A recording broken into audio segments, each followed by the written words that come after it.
नमस्कार मित्रों, मैं डॉक्टर संजीव उपाध्याय आपका चक्र योगा चैनल में हार्दिक अभिनंदन और स्वागत करता हूं। और आज आपके सामने एक बहुत ही महत्वपूर्ण इम्पोर्टेंट टॉपिक को लेकर उपस्थित हुआ हूं। मित्रों, मैंने पिछली वीडियो में स्वस्थ जीवन के महत्वपूर्ण सूत्रों को लेकर शरीर में विद्यमान 13 प्रकार की अग्नि, जिसमें सबसे मुख्य एक अग्नि की मैंने आपसे चर्चा की थी, जिसको जठर अग्नि कहा जाता है। इस अग्नि को अग्नि, और मैं तो इसको जीवन की ज्योत कहता हूँ, क्योंकि ये अग्नि शरीर में जब तक विद्यमान है तब तक हमारा जीवन है, हमारे शरीर की शक्ति है। जब तक ये शरीर में है तब तक हमारे शरीर में उत्साह, साहस, इम्यूनिटी पावर, चेहरे पर तेज, भूख, उसका पाचन ठीक प्रकार से होता है।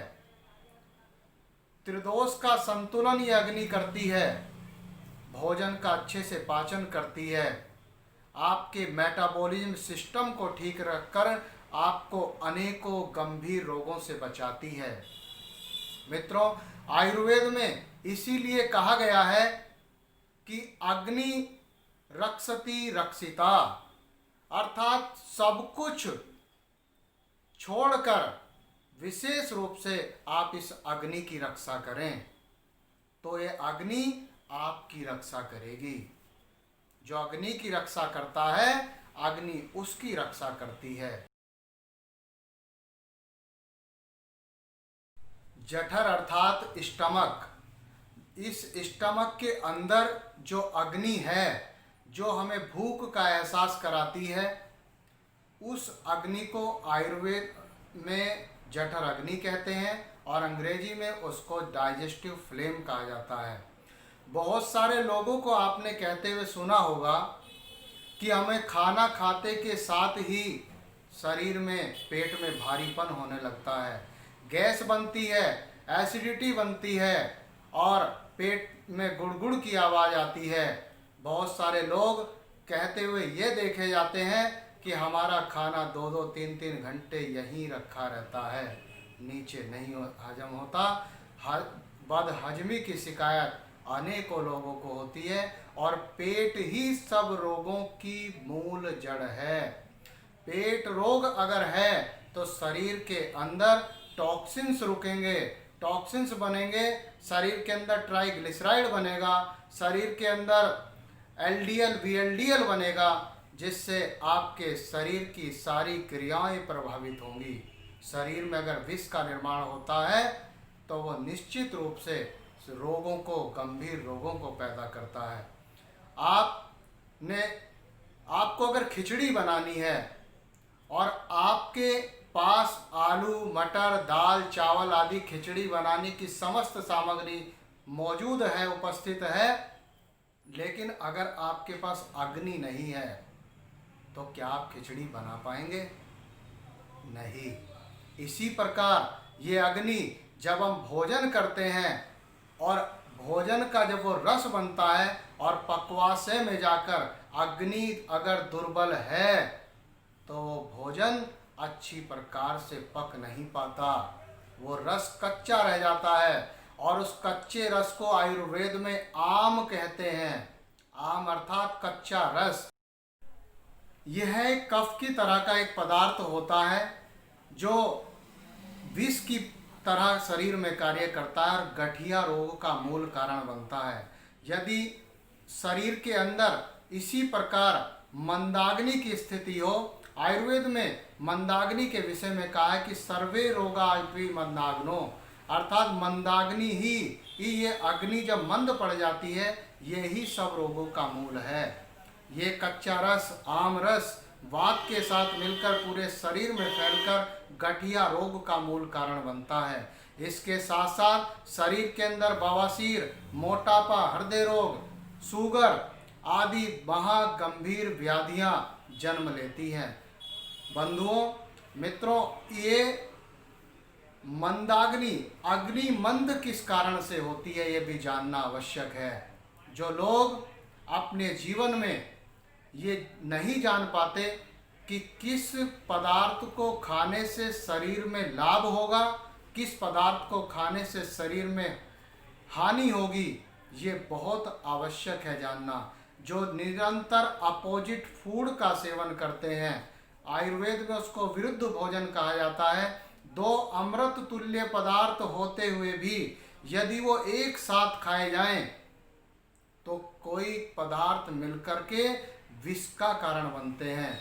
जैसे विरुद्ध भोजन का एक उदाहरण मैं आपको बताना चाहता हूँ कि घी भी अमृत तुल्य है, शहद भी अमृत तुल्य है, लेकिन यदि दोनों समान मात्रा में मिल जाएं तो विष का कारण बनते हैं।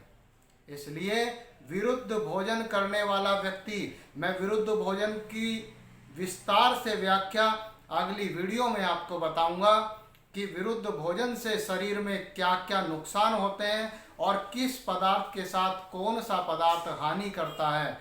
विरुद्ध भोजन पर विशेष व्याख्या अगली वीडियो में आपको दूंगा।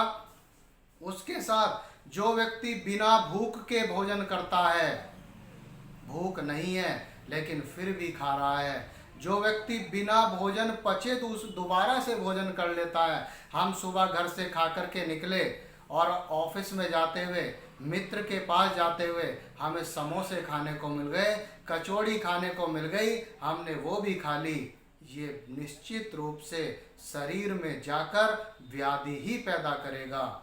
और जो व्यक्ति खाना खाने के बाद ठंडे पानी का सेवन करता है, आइसक्रीम खाता है, ठंडी पदार्थ खाता है, तली हुई चीज़ें खाने के बाद जो विशेष रूप से ठंडा या आइसक्रीम खाता है, वो उस व्यक्ति की अग्नि निश्चित रूप से मंद पड़ जाती है। इसलिए इसको आप निश्चित रूप से शरीर के अंदर स्वास्थ्य की यदि आपको कामना है तो इस अग्नि को आपको बढ़ाना होगा।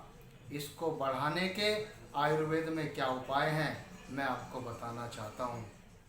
सबसे पहले अगर आपको अपनी अग्नि को बढ़ाना है तो भोजन का समय आपको सुबह और शाम करना होगा। जैन धर्म के अनुसार उनका भोजन का समय बिल्कुल सही है। जो आयुर्वेद के अनुसार भी ऋषि कहता है कि हमें भोजन करना है तो सुबह और शाम करना चाहिए, सूर्यास्त के बाद हमें अन्न का सेवन नहीं करना चाहिए। क्योंकि वैदिक शास्त्रों में जो अग्निहोत्र का विधान किया गया है, आपने हवन करते हुए लोगों को देखा होगा, यज्ञ करते हुए लोगों को देखा होगा कि जब अग्नि पूर्ण प्रज्वलित हो जाती है तब उसमें पंडित जी कहते हैं कि अब आहुति डालो। मित्रों, ये भी अग्निहोत्र है, यहाँ भी अग्नि है, यहाँ भी आपको सामग्री डालनी है, लेकिन तब ये प्रज्वलित हो तब इसमें सामग्री डालें। आपको निश्चित रूप से स्वास्थ्य लाभ होगा, स्वास्थ्य लाभ होगा। और आप उसके पश्चात 50% स्टमक में 50% ठोस आहार, 25% लिक्विड और 25% उसको खाली छोड़ें तो आपको निश्चित रूप से पेट संबंधी बीमारियां कम होंगी। तीसरा उपाय, गरिष्ठ, जो देर से हजम होने वाले पदार्थ हैं उनको गरिष्ठ भोजन कहते हैं, उनको कम से कम सेवन करें। गरिष्ठ भोजन का नियम मेहनत करने वाले व्यक्ति को है, वो उसका पात्र होता है। सुपाच्य भोजन करें, और अगर आपने गरिष्ठ भोजन किया है तो निश्चित रूप से आप अगला भोजन तब करें जब आपको अग्नि प्रज्वलित हो और भूख का एहसास हो। नियमित रूप से व्यायाम, योगाभ्यास करें और प्राणायाम का विशेष अभ्यास करें तो आपकी अग्नि ठीक प्रकार से रहेगी। और भोजन के बाद कभी भी भूल करके पानी का सेवन ना करें। पानी भोजन के बाद अगर आपने पिया तो वो जो भोजन है, वो जो रस उसके अंदर, डाइजेस्टिव जूस उसके अंदर मिलते हैं, वो भोजन के में मिलकर के पानी उसको डाइल्यूट कर देता है, अर्थात उन रसों का कोई महत्व नहीं रहता। ये वो भोजन फिर पचता नहीं है और फिर उसका आम विष ही बनता है। उसके बाद सप्ताह में एक दिन आप उपवास का नियम बनाइए। उपवास अगर आप करेंगे केवल पानी पर या नींबू पानी पर, तो आपकी अग्नि ठीक प्रकार से प्रज्वलित होगी। आपके डाइजेस्टिव ऑर्गन्स को, जो हमारे पाचन अंग हैं, इनको विश्राम मिलेगा, ये शक्ति से कार्य करेंगे। और रात में अन्न का सेवन कभी भूल कर भी ना करें। और भोजन हमेशा निश्चित रूप से आप भूख लगने पर ही करें।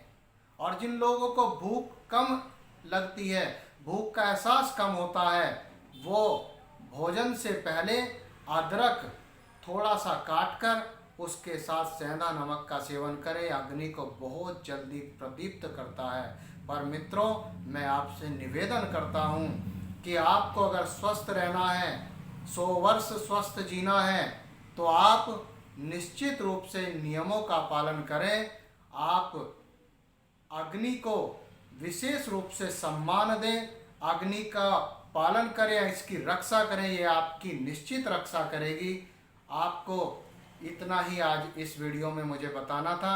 और अब आपसे निवेदन करता हूँ कि अगर मेरे द्वारा दी गई जानकारी आपको अच्छी लगी हो, तो मेरे इस वीडियो को आप लाइक करें, मेरे चैनल को सब्सक्राइब करें और इस वीडियो को अधिक से अधिक लोगों तक शेयर करें, जिससे अधिक से अधिक लोग इस ज्ञान को सीखें और मेरा उत्साह वर्धन करें।